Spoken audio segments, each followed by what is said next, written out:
Hello everyone, আসসালামু আলাইকুম। আশা করি যে যেখান থেকে দেখছেন আল্লাহর অশেষ রহমতে ভালো আছে। আজকে আপনাদের সাথে শেয়ার করব এই গরমে কলিজা ঠান্ডা করার মতো একটা ইনস্ট্যান্ট ফালুদার রেসিপি।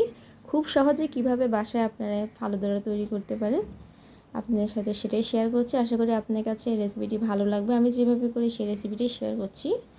প্রথমে আমি এখানে 1 কাপ পানি নিয়েছি। 1 কাপ পানিতে আমি যে অরেঞ্জ কালার জেলিটা দিয়ে দিয়েছি, মিক্স করে দেন আমি হাফ কাপ পানি করে নিয়েছি এই জেলির পানিটাকে। দেন আমি গ্রিন কালারটাও সেমভাবে তৈরি করে নিয়েছি। 1 কাপ পানিকে হাফ কাপ করে নিলে জেলিটা পারফেক্টভাবে তৈরি হবে। তো আমার একটা প্যাকেটে 2টাই জেলি থাকে, আমি দুটোটা জেলি এভাবে তৈরি করে নিয়েছি। এবার ফালুদাটা আমি রান্না করব। ফালুদা মিক্সটা যেটা প্যাকেটে থাকে সেই মিক্সটা আমি 1 লিটার এখানে লিকুইড মিল্কটা নিয়ে নিয়েছি। লিকুইড মিল্কের মধ্যে আমি half cup powder milk add করেছি। পাউডার মিল্ক অ্যাড করে ভালো করে মিক্স করে নিয়ে আমি ফালুদা মিক্সটা যেটা থাকে প্যাকেটের মধ্যে সেই মিক্সটা দিয়ে দিয়েছি। জাস্ট মিক্স করে নিচ্ছি। এটা জাস্ট এখন আমি সিদ্ধ হওয়া পর্যন্ত অপেক্ষা করব আর একটু ঘনত্বে আসার জন্য। যেহেতু এটা সিদ্ধ হতে হতে এটা অটোমেটিকই ঘন হয়ে আসবে। এখানে যে উপাদানগুলো দরকার সব উপাদানই ফালুদার এই মিক্সটার মধ্যে থাকে। এরপর একটা ডিম আমি ফ্রিজ থেকে আগেই বের করে রেখেছিলাম, জাস্ট আমি এটা মিক্স করে নিয়েছি।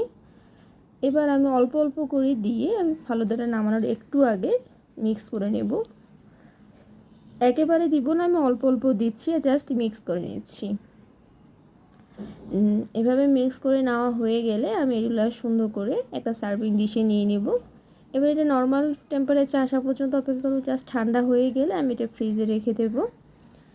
এরপর ফ্রিজ থেকে খাওয়ার কিছুক্ষণ আগে বের করব। জাস্ট ডেকোরেশন করব কীভাবে আপনার সাথে সেটাই শেয়ার করছি। কত সুন্দর আসলে যে কোনো রান্নায় আপনার যদি একটু ডেকোরেশনটা সুন্দর হয় তখন এটা খেতেও ভালো লাগে, দেখতেও ভালো লাগে, তখন খাওয়ার একটা ক্রেভিংস চলে আসে আলাদাভাবে। তা আমি অরেঞ্জ জেলিটা আর গ্রিন জেলিটা আমি জাস্ট শেপ অনুযায়ী কেটে নিচ্ছি। এভাবে আমি খুব সহজে বাসায় ফালুদাটা তৈরি করি। আমার বাচ্চাটাও পছন্দ করে, আমার বাসায় সবাই পছন্দ করে, আমি নিজেও পছন্দ করি।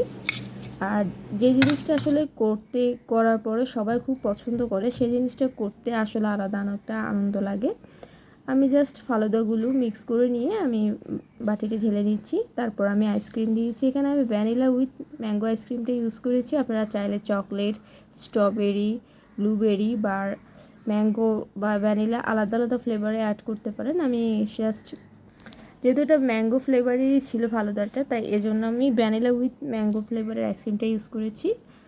এবার জাস্ট আইসক্রিমটার উপরে আমি অরেঞ্জ জেলিটা আর গ্রিন জেলিটা দিয়ে দিচ্ছি। আর যেহেতু এখানে আইসক্রিমের মধ্যে কিন্তু এখানে জেলি ছিল, ফ্রুট জেলিটা, তো আমি এজন্য বাড়তি আর কোনো ফল বেশি দিইনি। আমি জাস্ট ডালিমটা দিয়েছি। আপনারা চাইলে স্ট্রবেরি দিতে পারেন, আঙ্গুর দিতে পারেন, লাল সবুজ আঙ্গুরটা, তারপর কালো আঙ্গুরটা দিতে পারেন। দেখতে সুন্দর লাগে আসলে গার্নিশিং। আর এই উসিলে কিন্তু বাচ্চাদেরকে কিন্তু ফল খাওয়াতে পারবেন।